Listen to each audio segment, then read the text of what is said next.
নমস্কার, আমি কাজল বসাক বলছি, আর আমার চ্যানেল চলো ঘুরে আসি। আজকে আমি আছি এখানে জয়রামবাটি শ্রী শ্রী মায়ের কাছে।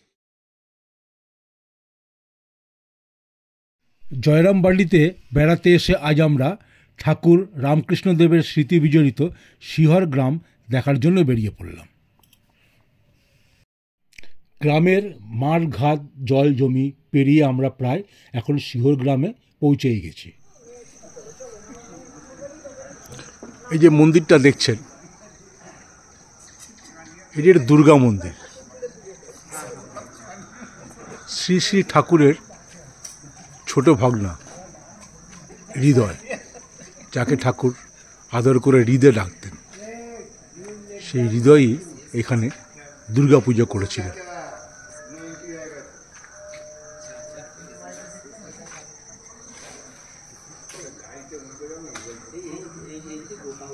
মন্দির দেখতে দেখতে হঠাৎই এমন একজনের সাথে দেখা হয়ে গেল যার পরিচয় জানলে আপনারাও শিহরিত হবেন।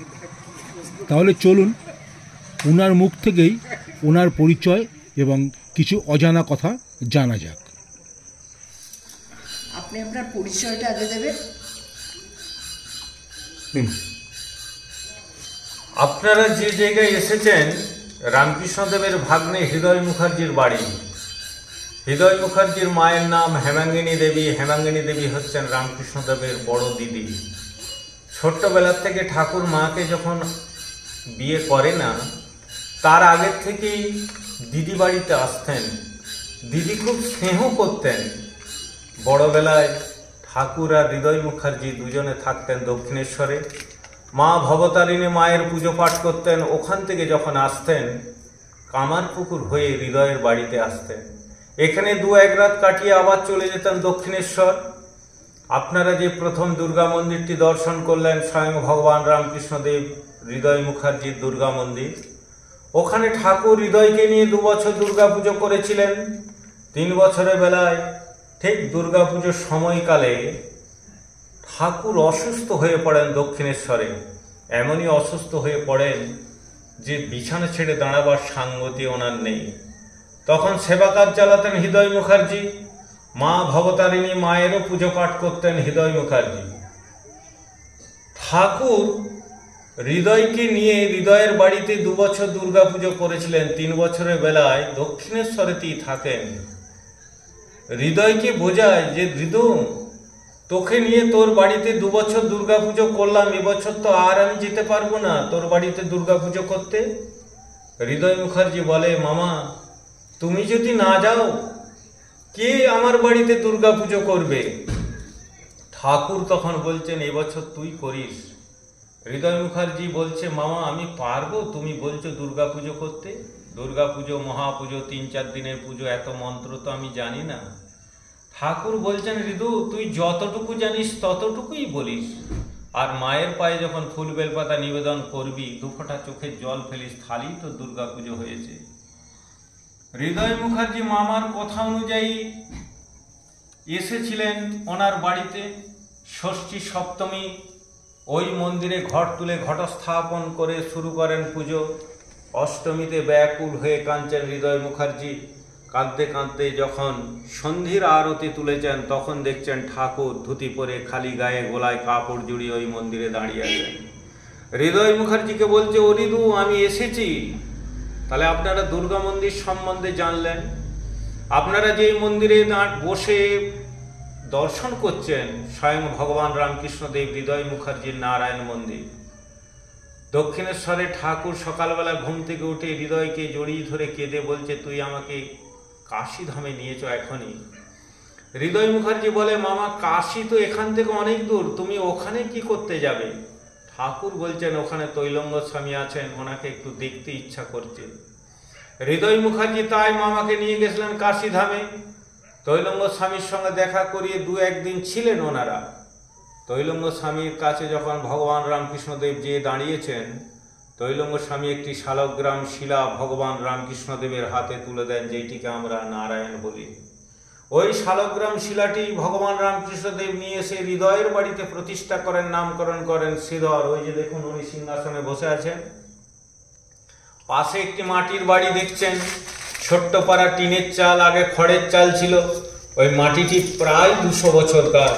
ওইটি হৃদয় মুখার্জির বাড়ি ছিল। ওখানে ঠাকুর আর হৃদয় দাদু এসে থাকতেন। হৃদয়ের মা হেমাঙ্গিনী দেবী থাকতেন। হৃদয় মুখার্জি হচ্ছেন আমার বড় দাদু, অর্থাৎ হৃদয় মুখার্জির নাতির ছেলে। আমার নাম দেবদুলাল মুখার্জি। শুনলেন তো? তাই আমরা একবার ওনার স্পর্শ পেতে চাই। তার কারণ উনি যে ঠাকুর শ্রী শ্রী রামকৃষ্ণের বংশধর। ওনার যে হৃদয়ে যে শুনলেন হৃদয়, তার গায়েও তো ঠাকুরের স্পর্শ লেগেছিল। তারই ঔরসজাত পরিবার থেকে এসছেন। তাই ইনার গায়েও ইনার রক্তেও শ্রী শ্রী ঠাকুরের কিছু না কিছু অংশ আছেন। তাই আমরাও ওনাকে প্রণাম করে ওনার একটু স্পর্শ পেতে চাইছি। ঠাকুরের অনুভূতি আমরাও নিতে চাইছি। ভালো থাকবেন। আমাদেরও ভালো রাখবেন। আশীর্বাদ করুন যেন নির্লোভভাবে জীবন কাটাতে পারি, না, আর ঠিক। সুস্থ থাকতে পারি। ঠিক, এই ভালো থাকবেন। ঠাকুরের আপনারা দীক্ষিত বা ঠাকুরকে ভালোবাসেন।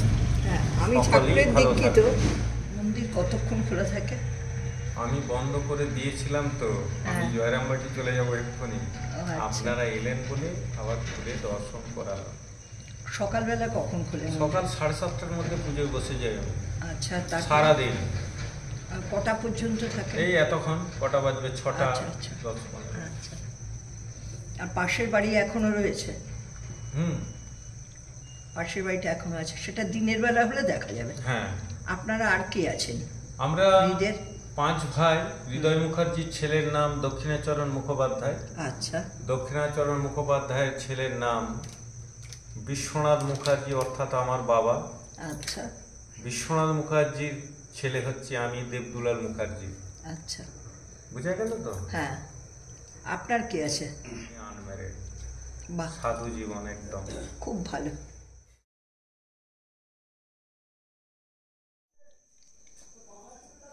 এই যে ঘরটা দেখছেন কুড়ে ঘর, এখন সন্ধে হয়ে গেছে বলে অন্ধকারে বোঝা যাচ্ছে না।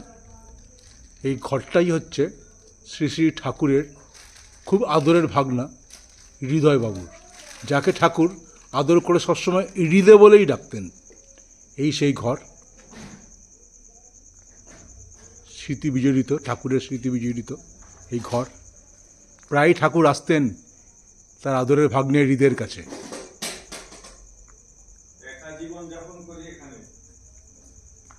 এখন সেই হৃদের বংশধর এখানে থাকেন একজন। দর্শন করুন, এটি একটি তীর্থক্ষেত্র। এবার আমাদের ফেরার পালা। কিছুক্ষণের জন্য সবাই কেমন যেন চুপ হয়ে গেলাম। এক অদ্ভুত অভিজ্ঞতা ও শিহরণ জাগানো অনুভূতি নিয়ে হাঁটা শুরু করলাম। মনে মনে ভাবলাম, দিনের আলোয় আর একবার এসে যদি ভালো মতো দেখা যেত তাহলে কতই না ভালো হতো। দিনের আলোয় দেখার ইচ্ছেটা আটকাতে পারলাম না, তাই আবার চলে এলাম ঠাকুর রামকৃষ্ণদেবের বহু স্মৃতি বিজড়িত সেই শিয়র গ্রামে। চলুন আপনাদেরকেও আমাদের সাথে দিনের আলোয় যতটা সম্ভব দেখাই।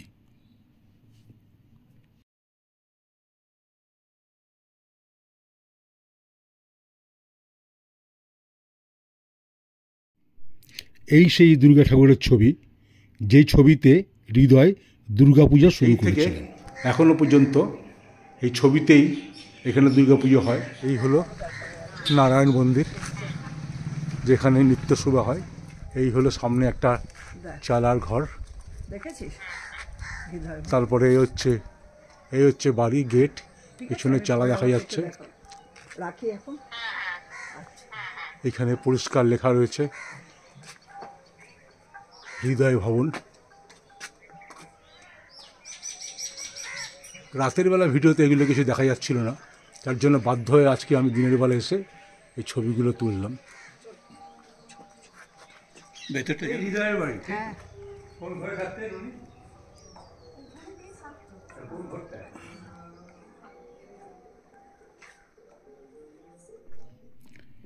হৃদয় মুখার্জির বাড়ি দেখতে দেখতে হঠাৎই নজরে পড়ল জানলার ধারে বসে থাকে এক বৃদ্ধ ভদ্রলোক আমাদের ডাকছেন। খুব সাধারণভাবেই আমরা ওনার দিকে এগিয়ে গেলাম। তখনও জানি না কত বড় বিস্ময় আমাদের জন্য অপেক্ষা করে আছে। কাছে গিয়ে কি জানলাম ওনার মুখেই শুনুন।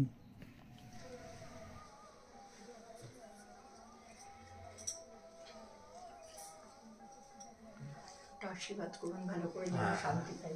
হ্যাঁ, ভালো থাকবে। আমি হলো ঠাকুরের যে ভাগ্নে হৃদয়, তার ছেলের ছেলে। আচ্ছা, আর ওই দুটি মন্দিরই ঠাকুরের প্রতিষ্ঠিত। আর ঠাকুর শ্রীরামকৃষ্ণদেব আমার দাদু, যেহেতু হৃদয়ের মামা ঠাকুর, সেই জন্যে ঠাকুর রামকৃষ্ণদেব আমার দাদুর যে দিদি ছিলেন হেমাঙ্গিনী দেবী, তার ছেলে হৃদয়রাম মুখোপাধ্যায়। হৃদয়রাম মুখোপাধ্যায়ের ছেলে দক্ষিণাচরণ মুখোপাধ্যায়, আর দক্ষিণাচরণ মুখোপাধ্যায়ের ছেলে আমি। আমার নাম বিশ্বনাথ মুখোপাধ্যায়। তাহলে হৃদয় হচ্ছেন আমার নিজের দাদু। আর দাদুর মামা যেহেতু ঠাকুর রামকৃষ্ণদেব, সেই জন্য ঠাকুর শ্রীরামকৃষ্ণদেব আমার দাদু। আর ওই দুটি মন্দিরই ঠাকুরের প্রতিষ্ঠিত।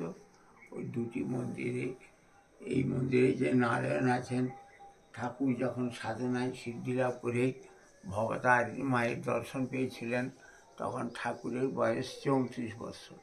মায়ের সঙ্গে কথা বলতেন, ভোগ নিবেদনের সময় মাকে খাইয়ে নিজে খাচ্ছেন, আবার নিজে খেতে খেতে মাকে খাইয়ে দিচ্ছেন। ঠাকুরের এরকম পরিবেশ। ভবতারিণী মা ঠাকুরকে আদেশ করলেন যে কাশীতে আমার এক পরম ভক্ত রয়েছে, নাম তৈলঙ্গ স্বামী। আচ্ছা, ইচ্ছা, তিনি ইচ্ছা মৃত্যুবরণ করবে বলে অনশন করে মৌন অবলম্বন করে আসনে বসে আছে, শরীর থাকবে না। সেই জন্য আগামীকালই হৃদয়কে মথুরের স্ত্রীকে সঙ্গে নিয়ে কাশী যান। তো মায়ের কথা মতো কাশী গিয়েছিলেন। কাশীতে তৈলঙ্গ স্বামী যে নারায়ণ শিলা ঠাকুরের হাতে তুলে দিয়ে দাদুর দিকে আঙুল বাড়ি দেখিয়েছিলেন, এর বাড়িতে প্রতিষ্ঠা করি, সেই নারায়ণ শিলা এই মন্দিরে প্রতিষ্ঠিত আছে। ভবতারিণী মা নিজের নামকরণ করেছেন শ্রীধর নারায়ণ, ঠাকুর প্রতিষ্ঠা করে দিয়েছেন। এখানেও নিত্য সেবা পূজা হয়।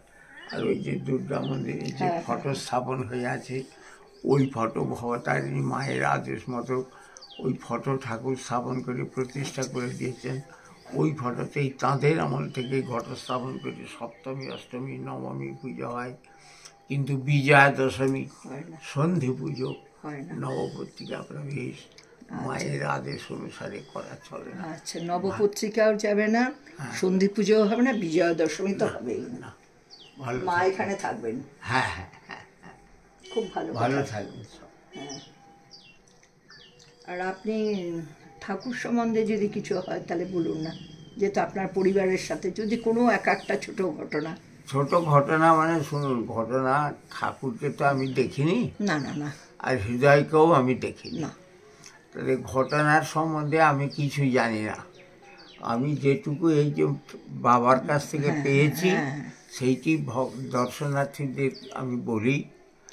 আর আমাকে যদি বাবা বলে যেতেন যে হৃদয় তো দাদু নয়, তাহলে আমি তো কিছুই বলতে পারতাম না। বাবার কাছে যা শুনেছি তা তো বলতে তাই আপনাদেরকে বলে যাচ্ছি, এর বেশি আমি কিছু বলতে পারি। আচ্ছা আচ্ছা, কারণ বলাটা মানে আমি ইয়ে করে আপনার বানিয়ে যে কতগুলো কথা বলে দেবো, এগুলো তো মিথ্যা বলা হবে। অতএব মিথ্যার আচরণ আমার কাছে নাই। না না, আমি ভাবি আপনি যদি বড়দের থেকে, বাবা বা মার থেকে না, কিছু এরকম আমি তো শুনে থাকে। আমি তো তাদের দেখিনি। বাবা যেটুকু বলে গেছেন হ্যাঁ, ওই সেইটুকু। বাবা টাবার থেকে কিছু শুনে থাকেন আর কিছু, তাহলে কি আমরাও ওইটা শুনে সমৃদ্ধ হবো। আমরাও শুনলাম আপনার থেকেই আর কি। যদি বাবার থেকে আপনি এরকম কোনো ঘটনা শুনে থাকেন। ঘটনায় একটা ঘটনা আছে। হ্যাঁ, বলুন। সেই ঘটনাটা হচ্ছে, ঠাকুর দাদু একবার এমন সময় এখানে বেড়াতে এসেছিলেন, 4-5 দিন ছিলেন। আচ্ছা, তো হৃদয়কে খাটানোর জন্য বললেন যে হৃদয়কে আজকে একটু মানে পরিশ্রম করাবো। আচ্ছা, কি না, আজকে হৃদয়কে বললো যে এরকম দেখ হৃদয়, নারায়ণের তো ভোগ হবে, তো চাল কুমড়োর তরকারি আজকে রান্না করতে হবে। তো দাদু রেগে গেলেন। রেগে যেয়ে বললেন যে যখন খুশি যে মানে জিনিসটা বললে তো পাওয়া যায় না, এখন চাল কুমড়োর সময় নয়, যে আমি এখান সেখান, তখন তো হাট বাজার ছিল না, তখন এর ঘর ওর ঘর ঘুরে চাল কুমড়ো জোগাড় করতে হতো। তো বললেন যে এরকম দেখ না চেষ্টা করি, মামার কথা কাটতে পারেন। এই গোটা শিহর অঞ্চল ঘুরে, যেখানে ওই যে সারদা মঠ হয়েছে ওইখানে একটি শিডিউল কাস্টদের বাড়িতে একটি চাল কুমড়ো, এরকম ছোট্ট চাল কুমড়ো হয়েছিল। তো সেইটি দাদু চাইলেন, কিন্তু সে দিতে চাইল না। তো ফিরে এসে বললো যে দেখো মামা, পেয়েছিলাম একটা, কিন্তু তোমার আশা পূরণ করতে পারা গেল না। না সে দিতে চাইল না, না না ওরে মামা ভাই নাই গল্প হচ্ছে, ঠাকুমা গেছে এই পুকুর, তখন তো পুকুরের জলের এই ভোগ রান্না, পুকুরের জলই খাওয়া, এইরকম পরিবেশ ছিল। তো ভোগ বসাবে বলে এই পুকুরটা থেকে জল আনতে গেছে। জল এনে যখন এইখানটায় এসেছে, তখন দেখছে ওই ঘরের চালেতে সেই হনুমান সেই চাল কুমড়োটি নিয়ে বসে আছে, সেই চাল কুমড়োটি, বুঝলেন? তো তখন ঠাকুমা বলছে যে ওগো তোমরা চাল কুমড়ো নিয়ে ঝগড়া করছে, দেখো চাল কুমড়ো তোমার ঘরের চালে এনে বসে আছে। ঠাকুর তখন বলছে শুধু একটা কাপড় বার কর, কাপড় বার কর। নতুন কাপড় বার করে দুজনে দুটো দুটো চারটে খুঁট খড়ের চালের নিচে ধরেছে, সে হনুমান সেই চাল কুমড়োটি ছেড়ে দিল ওখান থেকে, বোঝা গেল? এবং সেই চাল কুমড়োর ভোগ হলো। এই হলো ব্যাপার। ঠাকুর চাইলে আর সেটা হবে না, ঠাকুরই করিয়ে দিল। হ্যাঁ, ঠাকুরই আনালেন তো, ঠাকুর ওকে খাটালো, হৃদয়কে খালি খাটিয়ে নিয়ে এসে নিজেই যা করা করলো। ঠাকুর নিজেই নিজের লীলা করে দেন, আসলেন আবার। এইসব হচ্ছে ঘটনা।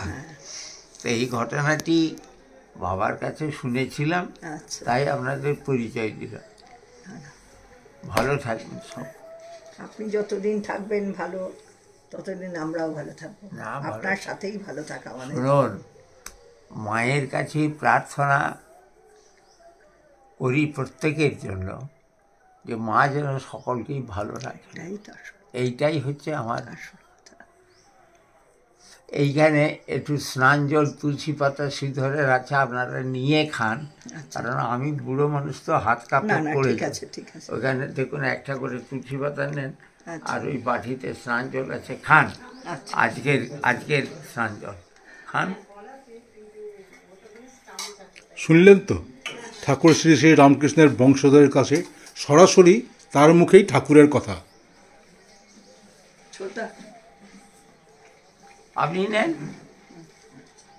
আপনি মুখে। অবশেষে ঠাকুরের বংশের একজন, 91 বছর বয়স, তবুও তিনি এখন শক্ত সমর্থ, কথাবার্তায় একটু মরচে পড়েনি। স্মৃতিতে তো নয়, চুলে পাক ধরলেও তার চিন্তায়, তার মননে কোনো রকম পাক ধরেনি। অবশেষে ওনার আশীর্বাদ নিয়ে আমরা ফিরে যাচ্ছি।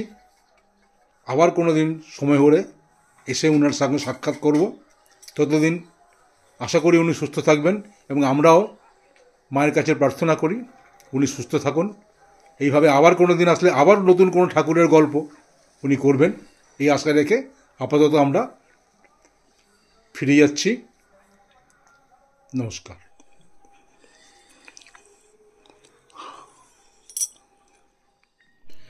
হৃদয় মুখার্জির নাতির সাথে আজকে এই দেখা হওয়াটা আমাদের কাছে এক পরম পাওয়া। মনে হচ্ছিল ঝুলি ভর্তি করে সম্পদ নিয়ে ফিরছি। ওনার কথায় এবং ওনার স্পর্শে আলাদা একটা শক্তি ছিল, যে স্পর্শে মনে হচ্ছিল ঠাকুর যেন আমাদের হাত ধরে বসে আছেন আর আশীর্বাদ করছেন। ভাবলাম চমৎকার তাহলে আজও ঘটে। ওনার স্পর্শে কিছু মুহূর্তের জন্য কেমন সব ওলট পালট হয়ে গেল। ওখানে বসে মনে হচ্ছিল সত্যি কি আমরা ঠাকুরের বংশের কারো কাছে এসে বসে আছি, যার আশীর্বাদে আমরা তো ধন্য।